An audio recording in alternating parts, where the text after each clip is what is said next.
नमस्कार दोस्तों, tours academy में आपका बहुत बहुत स्वागत है। आइए हम क्वेश्चन पर नज़र डालते हैं। पहला क्वेश्चन है कि महात्मा गांधी भारतीय राष्ट्रीय कांग्रेस के अध्यक्ष किस वर्ष बने। ऑप्शन है 1923, 1924, 1957, 1915। तो इसका जो राइट आंसर हो जाएगा वो हो जाएगा ऑप्शन बी 1924। कब बने? 1924 में बने। चलिए अगला प्रश्न है जल जो साबुन लगाने पर अच्छा झाग नहीं बन पाता को क्या कहते हैं। भारी जल, खारा जल, संक्रमित जल, मृदु जल। तो इसका राइट जो आंसर हो जाएगा वो हो जाएगा ऑप्शन बी खारा जल। अगला प्रश्न है भारत के प्रथम गृह मंत्री कौन थे। ऑप्शन है सरदार पटेल, बाबू जगजीवन राम, गोविंद बल्लभ पंत, मोरारजी देसाई। तो जो इसका राइट आंसर हो जाएगा ऑप्शन ए सरदार पटेल। भारत के जो प्रथम गृह मंत्री थे वो थे सरदार पटेल। अगला क्वेश्चन है कि इनमें से प्राचीनतम वेद कौन सा है। सामवेद, यजुर्वेद, ऋग्वेद, अथर्ववेद। तो जो इसका राइट आंसर हो जाएगा वो हो जाएगा ऑप्शन सी ऋग्वेद। इनमें से प्राचीनतम वेद कौन है तो वो है ऋग्वेद। अगला प्रश्न है कि भारतीय संविधान में कितने मूल कर्तव्य दिए गए हैं। 9, 12, 8, 11। तो जो इसका राइट आंसर हो जाएगा वो हो जाएगा ऑप्शन डी 11। भारतीय संविधान में कितने मूल कर्तव्य दिए हैं तो वो 11 दिए हैं। चलिए अगला प्रश्न है, अगले प्रश्न की तरफ बढ़ते हैं। अगला प्रश्न क्या दिया हुआ है कि नई दिल्ली का मुख्य वास्तविक एवं डिजाइनर कौन था। धनपत राय चौधरी, ली कोबर्जियर, एडविन लुटियंस या इनमें से कोई नहीं। तो इसका जो राइट आंसर हो जाएगा ऑप्शन सी एडविन लुटियंस। नई दिल्ली का जो मुख्य वास्तविक जो डिजाइनर थे वो थे एडविन लुटियंस। चलिए अगला कि भारत में राष्ट्रपति अपना कार्यकाल पूरा होने से पहले अपना त्याग पत्र किसको सौंपते हैं। मुख्य न्यायाधीश को, उपराष्ट्रपति को, प्रधानमंत्री को, लोकसभा अध्यक्ष को। तो इसका जो राइट आंसर हो जाएगा वो हो जाएगा ऑप्शन बी उपराष्ट्रपति को। भारत का जो राष्ट्रपति अपना कार्यकाल पूरा होने से पहले अपना त्याग पत्र किसको सौंपता है तो उपराष्ट्रपति को सौंपता है। अगला प्रश्न है कि श्री रामनाथ कोविंद भारत के डैश डैश राष्ट्रपति हैं, यानी कि श्री रामनाथ कोविंद भारत के कौन से नंबर के राष्ट्रपति हैं। ऑप्शन है 16वें, 13वें, 12वें, 14वें। तो इसका जो राइट आंसर हो जाएगा वो हो जाएगा ऑप्शन डी 14वें। रामनाथ कोविंद भारत के 14वें राष्ट्रपति हैं, इसलिए ऑप्शन हमारा डी राइट हो जाएगा। चलिए अगला प्रश्न है कि भारतीय संविधान के किस अनुच्छेद के तहत उपराष्ट्रपति का चुनाव होता है। अनुच्छेद 54, अनुच्छेद 66, अनुच्छेद 63, अनुच्छेद 74। तो ये इसका राइट आंसर हो जाएगा ऑप्शन बी अनुच्छेद 66। भारतीय संविधान के किस अनुच्छेद के तहत उपराष्ट्रपति का चुनाव होता है तो अनुच्छेद 66 के तहत उनका चुनाव होता है। चलिए अगला प्रश्न है कि लोकसभा के सदस्यों का कार्यकाल कितने वर्ष का होता है। 11 वर्ष, 9 वर्ष, 7 वर्ष, 5 वर्ष। तो इसका जो राइट आंसर हो जाएगा ऑप्शन डी 5 वर्ष। चलिए अगला प्रश्न है लोकसभा के पहले स्पीकर कौन थे। जीवी मावलंकर, सर्वपल्ली राधाकृष्णन, एम अनंत शयनम, अयंगार, डॉक्टर पीवी चेरियन।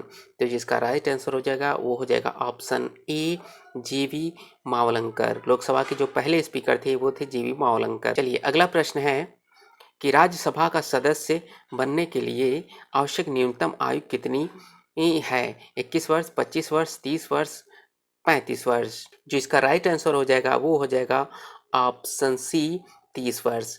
25 वर्ष जो होता है वो होता है लोकसभा अध्यक्ष के लिए और 35 वर्ष राष्ट्रपति की आयु के लिए होता है। चलिए अब अगला प्रश्न क्या है कि किस अनुच्छेद के द्वारा राज्यों में राष्ट्रपति शासन लागू होता है। अनुच्छेद 352, 356, 370 या 355। तो जो इसका राइट आंसर हो जाएगा वो हो जाएगा ऑप्शन बी 356। क्या हो जाएगा 356, ये इसका राइट आंसर हो जाएगा। अगला प्रश्न है 44वें संविधान संशोधन द्वारा किसी मूल अधिकार की श्रेणी से हटा दिया गया है। संपत्ति का अधिकार, समानता का अधिकार, शोषण के विरुद्ध अधिकार, स्वतंत्रता का अधिकार। तो जो इसका राइट आंसर हो जाएगा वो हो जाएगा ऑप्शन ए संपत्ति का अधिकार। 44वें संविधान संशोधन द्वारा किसी मूल अधिकार की श्रेणी से हटा दिया गया है तो वो है संपत्ति का अधिकार। चलिए अगला प्रश्न है कि 1928 में बारडोली सत्याग्रह का नेतृत्व किसने किया था। लाला लाजपत राय, सरदार वल्लभ भाई पटेल, गांधी जी ने या जवाहरलाल नेहरू ने। तो इसका जो राइट आंसर हो जाएगा ऑप्शन बी सरदार वल्लभ भाई पटेल। कौन थे? सरदार वल्लभ भाई पटेल। चलिए अगला प्रश्न है कि विश्व पर्यावरण दिवस कब मनाया जाता है। 1 अप्रैल, 6 मई, 5 दिसंबर, 5 जून। तो जो इसका राइट आंसर हो जाएगा वो हो जाएगा ऑप्शन डी 5 जून को। 5 जून को हम क्या मनाते हैं? पर्यावरण दिवस मनाते हैं। चलिए अगला प्रश्न है नदी के प्रवाह को मापने के लिए निम्न में से किसका उपयोग होता है। ब्यूफोर्ड का, क्यूसेक का, रिएक्टर स्केल का, ईमोमीटर। तो जो इसका राइट आंसर होगा वो हो जाएगा क्यूसेक का। क्या होएगा? क्यूसेक का हो जाएगा। चलिए अगला प्रश्न है कि किस स्थान की आर्द्रता जानने के लिए निम्न में से किसका उपयोग किया जाता है? आर्द्रता जानने के लिए किसका उपयोग किया जाता है? हाइग्रोमीटर, पायरोमीटर, पेरिस्कोप, हाइड्रोमीटर है। तो इसका राइट आंसर वो हो जाएगा हाइग्रोमीटर, ऑप्शन ए। आर्द्रता जानने के लिए हम क्या उपयोग करते हैं? हाइग्रोमीटर। चलिए अगला प्रश्न क्या कहता है? अगला प्रश्न कि भारत में काजू का प्रथम परिचय किन लोगों ने कराया? डच, ब्रिटिश, फ्रांसीसी या फिर पुर्तगाली? तो इसका जो राइट आंसर वो हो जाएगा ऑप्शन डी, पुर्तगाली। ऑप्शन डी, पुर्तगाली। चलिए अगला प्रश्न है कि निम्नलिखित में से किस नदी का समागम अरब सागर में है? नर्मदा, गोदावरी, कृष्णा, कावेरी? तो जो इसका राइट आंसर हो जाएगा ऑप्शन ए, नर्मदा नदी। चलिए अगला प्रश्न है कि चमेरा बांध किस नदी पर बनाया गया है? चमेरा बांध किस नदी पर बनाया गया है? सतलुज, रावी, व्यास, चिनाब? तो इसका जो राइट आंसर हो जाएगा ऑप्शन बी, रावी नदी पर। चलिए अगला प्रश्न है कि गैलेरेस ज्वालामुखी किस देश में है? गैलेरेस ज्वालामुखी किस देश में है? कोलंबिया, मैक्सिको, इटली, हवाई?